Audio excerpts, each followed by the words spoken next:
Hi, I'm John Hoover with the Tulsa World, and I'm here with Eric Bailey, our OU football beat writer. We're at Memorial Stadium. We're at the University of Oklahoma press conference where Bob Stoops talked about a number of topics today, Eric. One of them was how good the running backs played. That was one of the things that stood out to a lot of people, as well as the defensive line. But the running backs in Saturday's 48-16 victory over Louisiana Tech, those guys looked really good. Yeah, coming into the game, everyone wondered what was that position going to be like with two sophomores and a freshman who really hadn't seen that much action. They went out there, they ran hard, they caught the balls out of the backfield. Coach Stoops said that pass protection was great. They were assignment sound. It was a good sign for the running back position on Saturday night.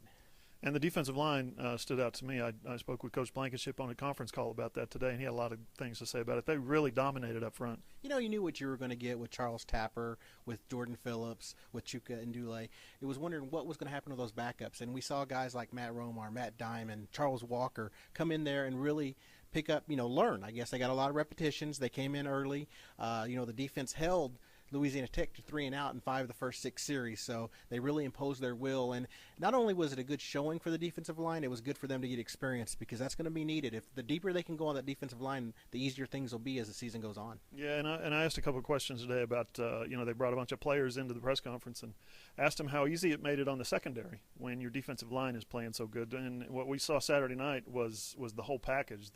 Bob Stoops gave the entire defense a game ball. I mean, they played assignment sound, he said, pretty much the whole game. The secondary, too, we talk about young kids playing. Ahmad Thomas, Satari Bird, Stephen Parker, those guys at the safety position came out and really performed well. Zach Sanchez had an interception, which was thanks to the pressure that the defensive line was getting. Linebackers, Gino Grissom, Eric Stryker, really across the board, the defense played really well, and you can see why they earned that game ball. Yeah, and up next, University of Tulsa. OU goes to TU on Saturday. The rare Sooners in Tulsa game. It's going to be it's a sellout. It's probably going to be 75% Crimson in the stands. But talk about maybe the big game aspect, not for Oklahoma, not for Tulsa, but for the entire state. Yeah, Coach Stoops mentioned this during his press conference today. He said this game is good for the state. It's good for his program, good for a lot of reasons. And, a lot of these kids from Oklahoma's team, there's a lot of Tulsa kids on this roster. You think of Dominique Alexander. He spoke about it today.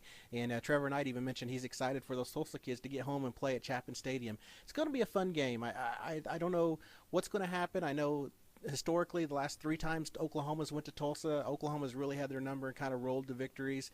We'll see what happens. I know Tulsa's going to get a boost of confidence with their season-opening win over Tulane.